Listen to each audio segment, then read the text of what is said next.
आज पूरे भारतवासियों को, संपूर्ण विश्व को यमुना महारानी भूमंडल पर आई थी, जैसे गंगा पृथ्वी पर आई थी। यमुना जी के प्रागट्य उत्सव की, जन्म उत्सव की, यमुना जी के पृथ्वी पर पधारने की सभी भारतवासियों को बहुत बहुत बधाई हो। श्याम सुंदर श्री यमुने महारानी की जय। माँ यमुना आपके जीवन का सुख प्रदान करे। आज पूरे भारत की भूमि पर आज का जो दिन होता है, नवरात्रि का जो छठा दिन होता है, यमुना महारानी के प्रागट्य का रहता है। इसलिए छठे दिन के पहले पंचमी, छठ और सप्तमी, ये 3 दिन ऐसे रहते हैं कि इस बीच में जो माता कात्यायनी का दिन होता है और यमुना जी का प्रगट दिवस होता है, इस दिन जैसे एक नदी का संचार भूमंडल पर आता है, तो थोड़ा ना थोड़ा प्रत्येक देश में, प्रदेश में चारों तरफ थोड़ा थोड़ा हवा का संचार रहता है। थोड़ा थोड़ा ऐसा लगता है कि मौसम चेंज हो रहा है, पानी के छींटे जैसा रहेगा, थोड़ा हवा का संचार बना रहेगा। ये सब क्रम रहता है, जो नियम बना हुआ है शास्त्रों का वैसा। क्योंकि पटरानी जब यमुना देवलोक से उतर कर इस मृत्यु लोक में आती है, तो उसका एक आदर, उसका एक सम्मान, उसका एक सत्कार होता है।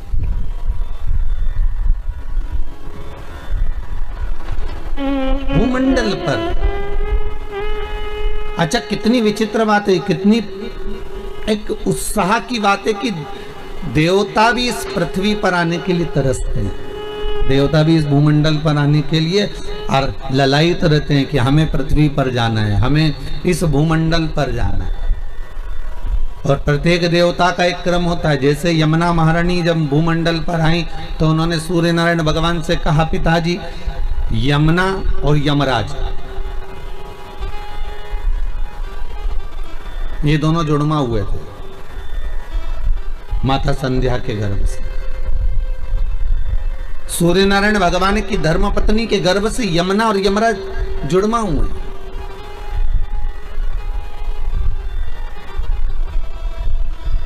बस मात्र कुछ मिनट का अंतर है यमुना और यमराज में।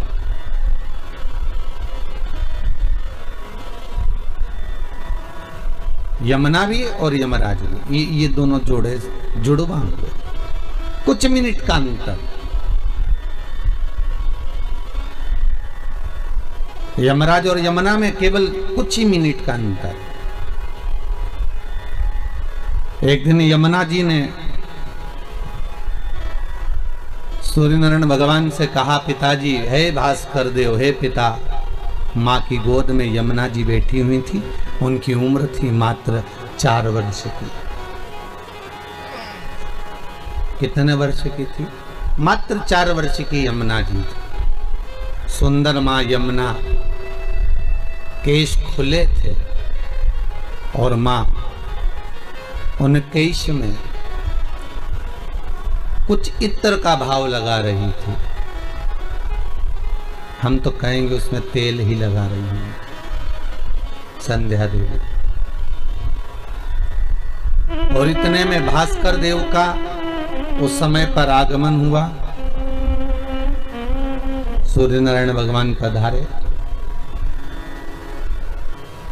तो यमुना जी ने भास्कर देव को देखकर अपनी आंखों को बंद कर लिया। मां कहती है, आपके पिता हैं, आप नेत्र क्यों नहीं खोलती हो? आंखें खोलिए और अपने पिता का दर्शन करिए। यमुना जी ने फिर नेत्र बंद कर लिए, खोल नहीं पा रही है।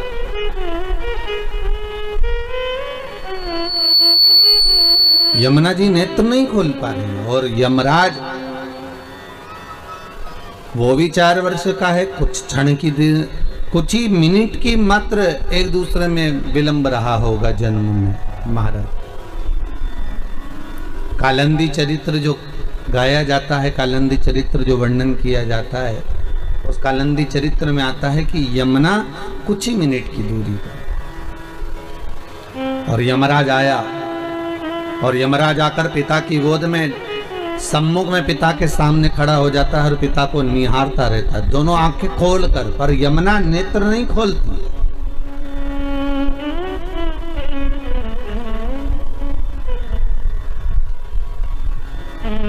अगर राज और भास्कर देव की कथा को हम सुन रहे हैं तो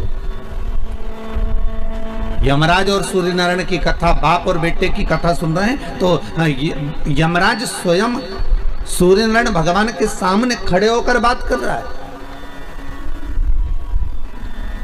मतलब यह सिद्ध है कि बेटा बाप से बात कर सकता है, बेटा बाप के सामने बोल सकता है, बेटा बाप के सामने चिल्लाकर भी बात कर सकता है, बेटा बाप को आंख भी दिखा सकता है, बाप बेटे से बात संवाद कर सकता है, बाप बेटे को चिल्ला सकता है। ये सामने हो रहा है। पर एक घर की जो बेटी है, घर की जो कन्या है, घर की जो छोटी लाडली पुत्री है, उस बेटी का नियम देखिए कितना प्रबल है कि वो अपने बाप को भी देखकर आंख बंद कर लेती है कि मेरा पिता खड़ा है तो मुझे मर्यादा में रहना चाहिए। मेरा बाबुल खड़ा है, मेरा पिता खड़ा है, तो बेटी मर्यादा में आ जाती है, बेटी मौन हो जाती है, बेटी नेत्र बंद कर लेती है। बेटी अगर पिता बैठे हैं तो वहां से साइड में से निकल कर चली जाएगी। बेटी बाप के सम्मुख में नैन नहीं मिलाएगी, बाप के सामने खड़े होकर जीवान नहीं चलाएगी, बेटी बाप के सामने खड़े होकर अपशब्द नहीं कहेगी। जैसे एक पिता ने अपने बेटे से कहा, बेटा, वो बेटा बुलेट चालू कर रहा था, मोटरसाइकिल चालू कर रहा था, स्कूटर चालू करके जा रहा था, तो पिताजी नावे लगे, ये बेटा इधर आ। क्या है पिताजी? मोटरसाइकिल चालू करी, चालू छोड़कर पिताजी के पास गए, हाँ बोलो, अंदर से एक गिलास पानी ला दे। बेटे को गुस्सा आ गया, बेटे की तो शादी भी नहीं हुई थी और क्रोध आ गया उसको बहुत थे, और क्रोध आकर अंदर गया, माँ, ओ माँ। माँ बोली, हाँ बेटा। पिताजी में तो बिल्कुल रत्ती भर की अकल नहीं है, मैं गाड़ी चालू करके जा रहा हूं और मुझे बुलाकर कह रहे हैं कि पानी ला दे अंदर से। मम्मी, पापा को पानी दे देना। और बेटा गाड़ी चालू कर कर गया, भट भट करके वो निकल गया। माँ पानी लेकर अपने पति के पास आई, लो ये पानी पी लो। क्यों, तुम्हारा बेटा, तुम्हारा राजकुमार, तुम्हारा लाडला इतनी जल्दी में कहाँ जा रहा है? तो माँ कहती है, रेलवे स्टेशन पर प्याऊ लगाई है, पानी पिलाने जा रहा है। बाप माथा ठोक कर बोला, गजब की औलाद है, बाप प्यासा बैठा है और रेलवे स्टेशन पर पानी पिला रहा है। ये औलाद है। और इतनी देर होती है, एक बेटी अगर कह देती, पिताजी कह देते बेटा मुझे पानी पीना है, तो बेटी 50 काम छोड़कर पहले अंदर जाती और पानी ला कर देती। ये यम और यमुना की कथा है, कोई साधारण कथा नहीं है महाराज।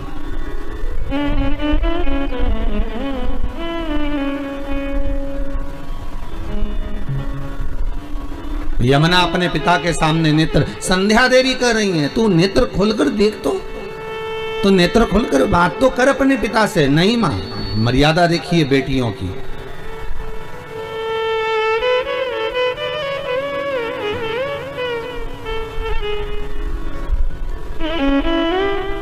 बेटा तो केवी देता है, एक बढ़िया शानदार मोबाइल दिला दो पापा,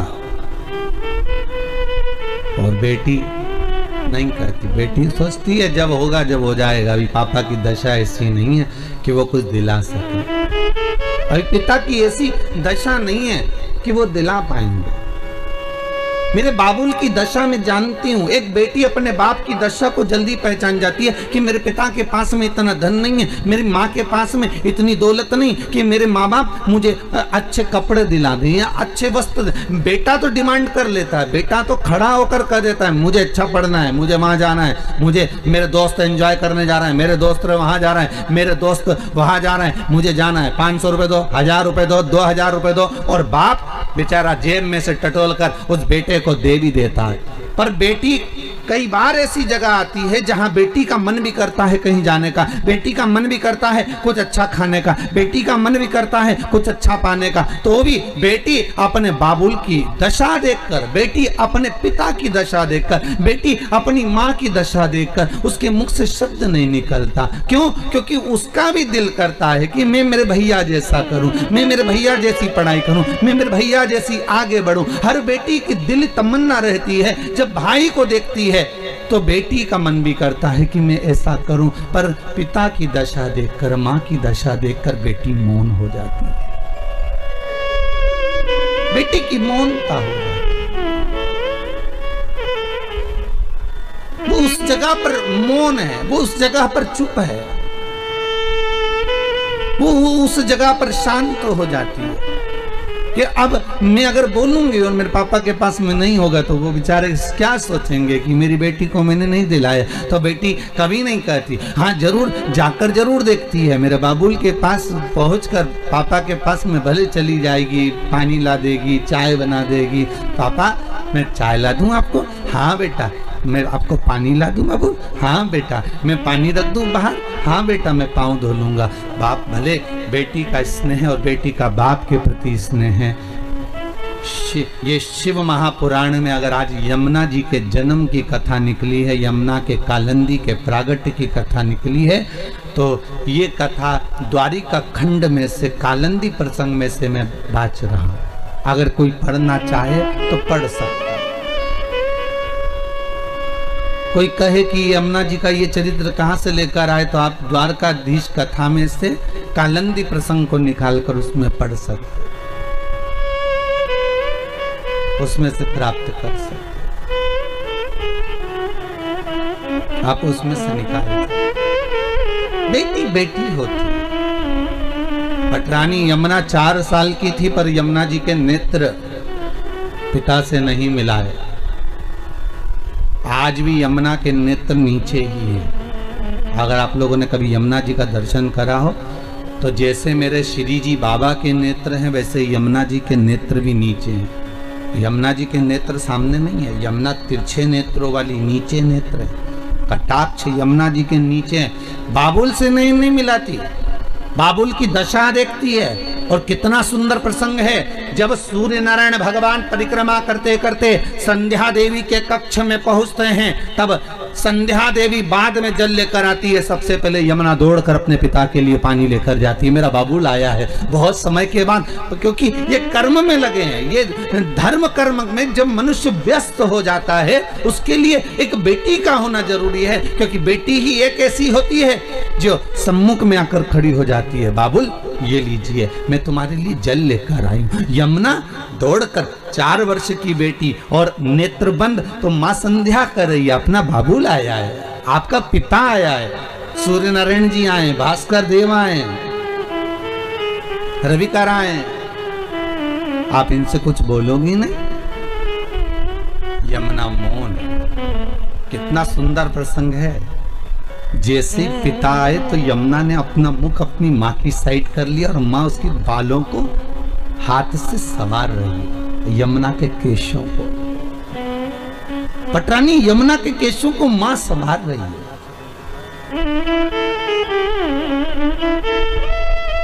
देखिएगा कितना सुंदर प्रसंग है। माता संध्या की गोद में यमराज जिस जंघा पर बैठता था, जिस गोद में बैठता था, उस गोद में उस स्थान पर यमुना कभी नहीं बैठी। बहुत ध्यान दीजिएगा कथा पर। शायद ये कथा आप लोगों ने सुनी ना सुनी, पर बहुत ध्यान दीजिएगा। मां संध्या की गोद में, अपनी माता की गोद में, जिस गोद में यमुना बैठती थी, जिस ओर बैठती थी, और यमराज जिस ओर बैठता था, यमुना उस यमराज वाली जगह पर भी नहीं बैठी।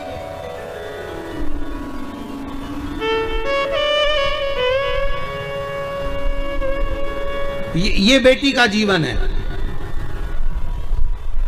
मम्मी क्या बनाया तुमने? भजिया बनाया। भुजिया बनाया? अच्छा। मम्मी क्या बनाया तुमने? मैंने थोड़ा सा मालपुआ बनाया। मालपुआ? तो मम्मी भाई के लिए ले जाऊं, भाई को दे दूं। रसोई घर में से दौड़ दौड़ कर बेटी सबको परोसती है, सबको लाकर देती है, सबको खिला देती है। आखिरी में वो घोल मालपुए का कम पड़ जाता है तो माँ कहती है ले तू भी बैठ जा, मम्मी अब बना लो, अपन दोनों साथ खाएंगे। और जब मालपुआ मात्र 2 बनते हैं तो माँ कहती है तुझे भी खा लेना था, सबने 3-3 4-4 खाया, तेरे पास में एक ही आया। बेटी कहती है माँ भाई ने खा लिया ना, पिता ने खा लिया ना, अपन दोनों को एक आया, कोई बात नहीं, अगली बार फिर मालपुआ बना लेंगे, फिर खा लेंगे। बेटी का हृदय, बेटी का दिल है, बेटी का दिल। जिनके घर में बेटी नहीं होती वो बड़े खुश होते हैं कि मेरे घर में बेटा ही बेटा है, बेटी नहीं है। हम बड़े भाग्यशाली, हमारे घर में बेटा है, बेटी नहीं है। हम कहते तुम्हारे बराबर दुनिया में कोई कंगाल नहीं होगा।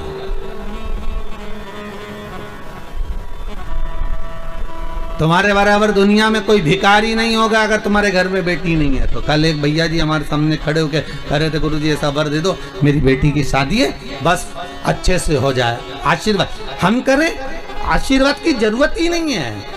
3 के भाग्य का धन हर व्यक्ति को मिलता है। पहला बहन बेटी के भाग्य का, दूसरा गौ माता के भाग्य का, तीसरा संत और ब्राह्मण के भाग्य का। अगर आपके घर में बहन बेटी आ रही है, आपके घर में बहनें आ रही हैं, आपके घर में बेटी ने जन्म लिया है तो उसके भाग्य का धन तुमको जरूर मिलेगा। दूसरे नंबर पर गौ माता अगर तुम्हारे घर में है, या तुम गाय को 1 रोटी दे रहे हो, गौ माता की सेवा कर रहे हो, भले तुम्हारी गरीब परिस्थिति है, भले तुम्हारे पास में कुछ भी नहीं है, तो भी तुमने अगर गौ माता की सेवा करी है, गाय को 1 रोटी दी है, गाय को चारा दिया है, गाय की सेवा करी है, तो उसके भाग्य का धन तुमको जरूर मिलेगा। तीसरे नंबर पर है संत ब्राह्मण के भाग्य का। अगर कोई ब्राह्मण, कोई संत, कोई साधु, कोई सन्यासी, कोई तपस्वी, कोई साधक, कोई उपासक, कोई ब्राह्मण तुम्हारे घर में आया है, तुम उसकी सेवा कर रहे हो, तुम उसको 1 गिलास पानी भरकर पिला रहे हो, तुम उसको भोजन बनाकर खिला रहे हो, उसके भाग्य का धन घटेगा नहीं, उसके भाग्य का धन तुमको प्राप्त होगा। ये 3 के भाग्य का धन कभी नहीं कटता। पहला बहन बेटी के भाग्य का, दूसरा गौ माता के भाग्य का, तीसरा संत ब्राह्मण के भाग्य का। ये कभी नहीं घटता, ये बढ़ता है, ये घटने वालों में से नहीं है। अगर तुम्हारे घर में बहन बेटी आई है और तुमने उसको 1 साड़ी भी दी है तो तुम्हारे घटने वाला नहीं है, वो बढ़कर ही तुम्हें मिलेगी।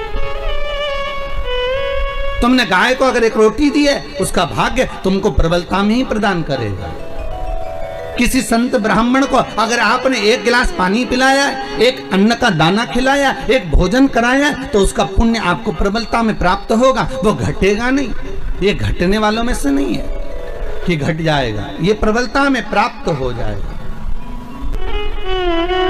कई लोग कहते हैं भगवान ने कृपा करी, हमारे घर में तो बेटा हो गया, बेटी नहीं है। भगवान की कृपा थी कि बेटी नहीं है। हम कहते हैं किस्मत वाले नहीं हो, भाग्य बेकार है आपका अगर तुम्हारे घर में बेटी नहीं है तो।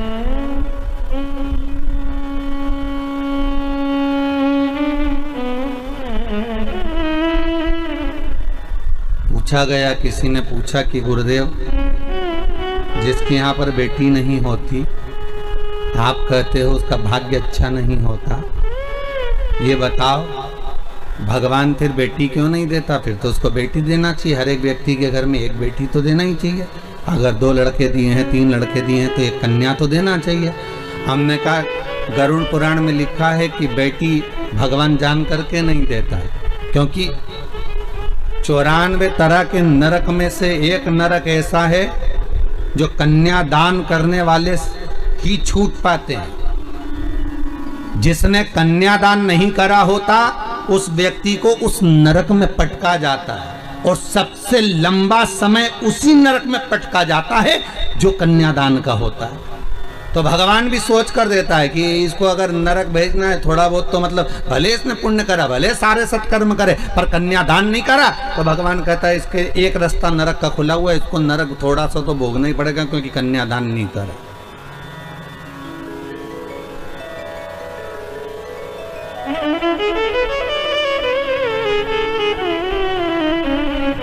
कुछ सहज नहीं है बेटा। यमुना नेत्र बंद करती है, नेत्र बंद।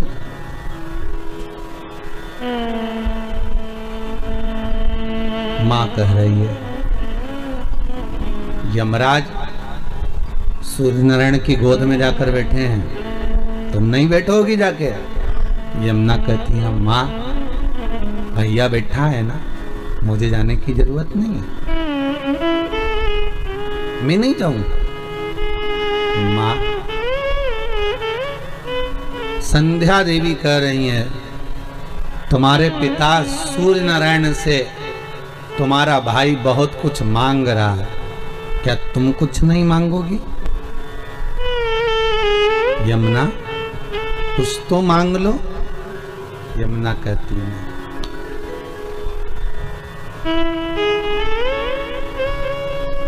मैं नहीं मांगूंगी।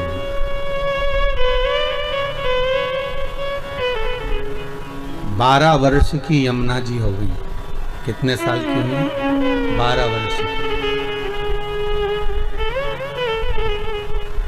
इस कथा को आपने सुना ना सुना, पर आज यमुना छठ है, यमुना जी का प्रागट्य दिवस है। श्रीमद् वल्लभाचार्य जी ने यमुना जी के महत्व को बहुत दर्शाया। नमामि यमुना महम सकल सिद्धि हे तुम मुदा मुरारी पद पंकज स्फुरंद मंदकंठमा तटस्थ नवकानना प्रगट मोद पुष्पाम्बुना सुरसुर पूजिते स्मृतम श्री विवृति।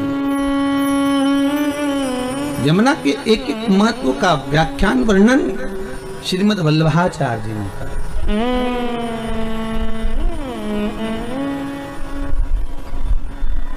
12 वर्ष की यमुना जी हो गई। बेटी छोटी में भी त्याग करती है। अगर भाई भोजन करने बैठा है तो माँ बेटे को अच्छा दे देती है, बेटी को थोड़ा कमजोर दे देती है। कपड़े दिलाने लेकर जाएगी तो बेटे को अच्छा दिला देगी, बेटी को थोड़ा कमजोर दिला देगी।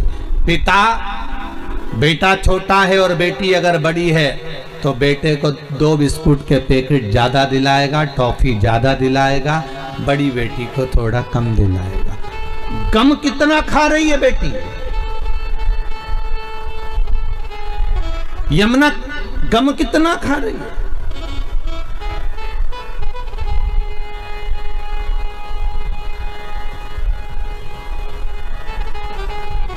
दिला दिया।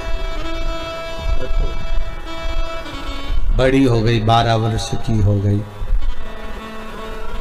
मां संध्या के घर में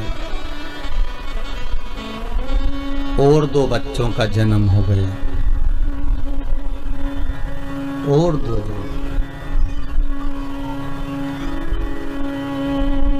ताप्ती और शनि।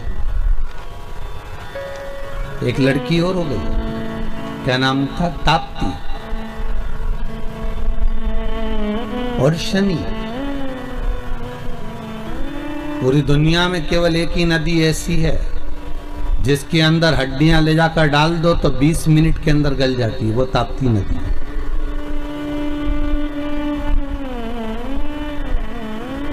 बीस मिनट में हड्डियां गल जाती है, ताप्ती।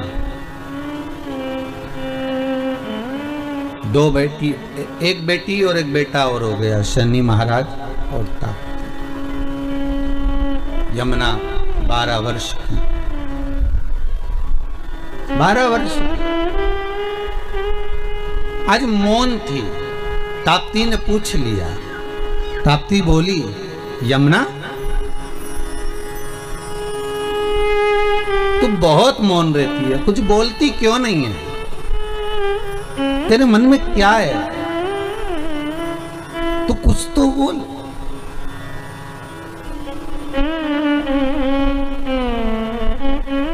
यमुना कहती है ताप्ती, मैं तुझे कहूंगी पर तू किसी को बोलेगी तो नहीं। ताप्ती कहती नहीं नहीं मैं नहीं बोलूंगी, बता अच्छा क्या बात है, तू बोल क्या कहना चाहती है। और धन्य है यमुना, धन्य धन्य है यमुना, तू धन्य है।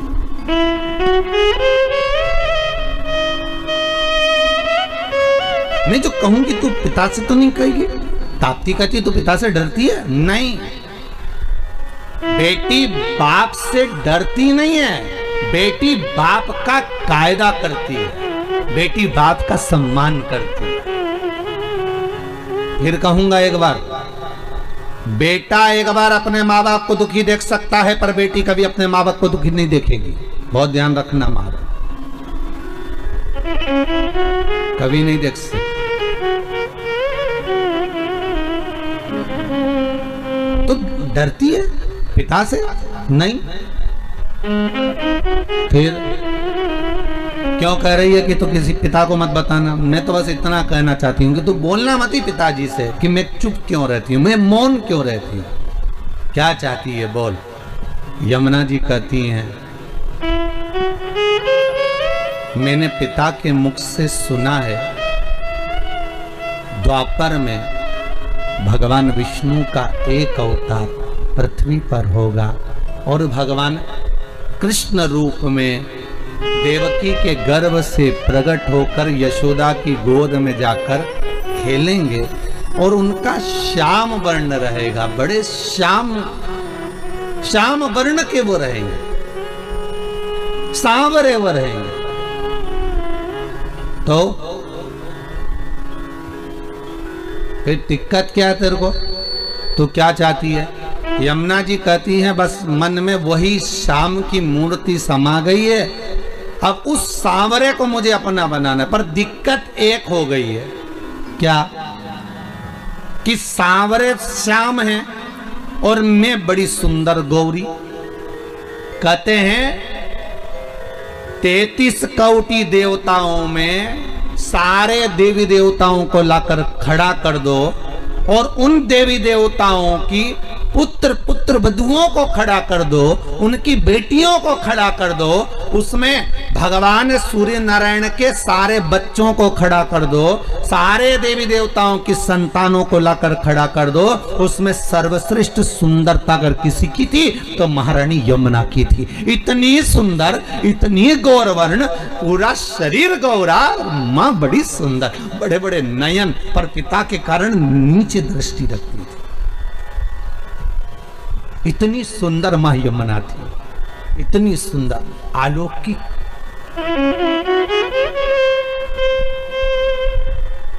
कहते हैं मां यमुना के चेहरे पर जब केश आ जाते थे तो कहें स्वयं ताप्ती नदी आकर, स्वयं ताप्ती मां आकर कहती थी जीजी ये केश थोड़ा सा संवार ले तो घनी सुंदर लगती है। बहुत ध्यान देना, बहुत ज्यादा सुंदर थी इसलिए ताप्ती भी थोड़ा सा ध्यान देना, थोड़ा सा। ताप्ती कौन है? बहन। इसके बाद भी थोड़ा सा मन में ईर्ष्या का भाव आ जाता है, थोड़ा सा। अब देवरानी जेठानी में देख लो, अगर एक आध देवरानी सुंदर हो या जेठानी सुंदर हो या एक आध जेठानी बहुत काम करने वाली हो, एक आध देवरानी बहुत काम करने वाली हो, तो ही उसको लगे कि बताओ ये कहाँ इतना मन में आ जा कि इतनी सुंदर बहन है। सुंदरता का भाव, यमुना बड़ी सुंदर। दिल में बस एक ही बात अड़ गई कि वो सांवला है।